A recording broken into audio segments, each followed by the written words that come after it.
C'est dur. T'es aussi gros que moi? J'arrive pas à rentrer dedans. On a installé un altimètre d'avion de chasse. Le nôtre ne monte pas assez haut. Les hommes pas de casque. Il réduit leur champ de vision.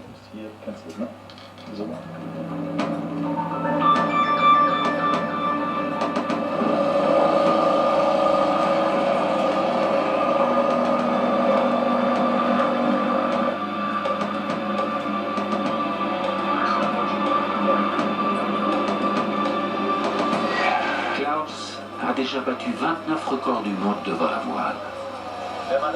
Une fois qu'on a commencé, on ne peut plus s'arrêter. Jusqu'où peut-on voler? Jusqu'où rêve-t-on d'aller? Voilà la question. La limite se situe souvent dans la tête. Quand on se dit que c'est impossible, alors c'est impossible. C'est comme dans la vie. Klaus dirige le planeur au-dessus de la Concagua, le plus haut sommet d'Amérique du Sud.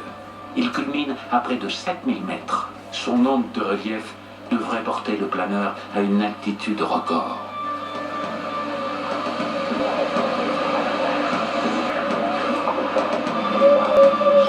Le même endroit que tout à l'heure. Quoi? Le même endroit que tout à l'heure. Il tourne autour du sommet en quête de courant ascendant.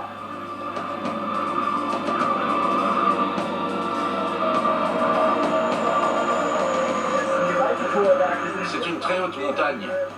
Nous sommes à 5000 mètres. On peut être rabattu violemment à tout moment. Pour l'instant, on descend à 4 mètres secondes. On verra bien.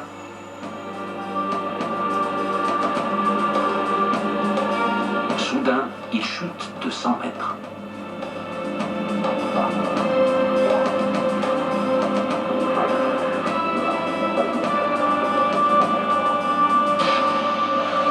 Cette pente devant nous devrait nous propulser.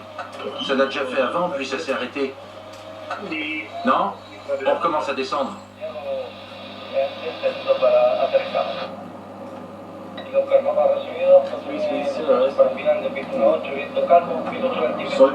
Il devrait atterrir dans un quart d'heure. Après 5 heures de vol, le planeur se pose sur la base militaire.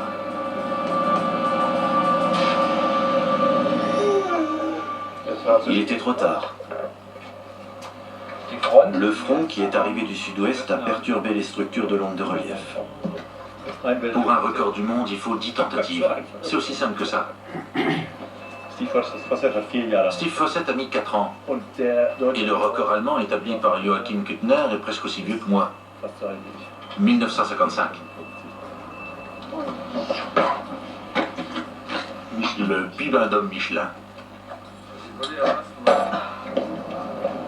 Bien que le record leur ait échappé, les chercheurs ramènent un trésor scientifique. Pour la première fois, une onde de relief des Andes a été entièrement mesurée, y compris les turbulences. Jörg envoie les données à ses collègues du monde entier.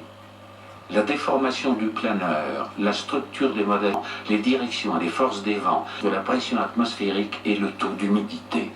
Ces données doivent permettre de mettre au point un système de prévision des ondes de relief. Grâce à l'enregistreur de vol, le logiciel reproduit les vols dans leurs moindres détails.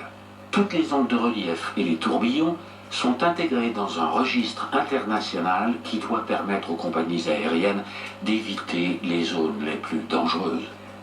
Les gens pensent souvent que les choses peuvent être résolues par ordinateur. Mais à un moment donné, il faut retourner dans le monde réel, effectuer des mesures sur le terrain. Cela ne vaut pas seulement pour les turbulences, mais pour tous les domaines de la météorologie et toutes les sciences. Il est essentiel d'effectuer des mesures sur le terrain afin d'observer le fonctionnement de la nature. Ensuite, on peut retourner au bureau pour traiter les informations recueillies sur ordinateur. Sans retour au monde réel, la science ne peut pas progresser.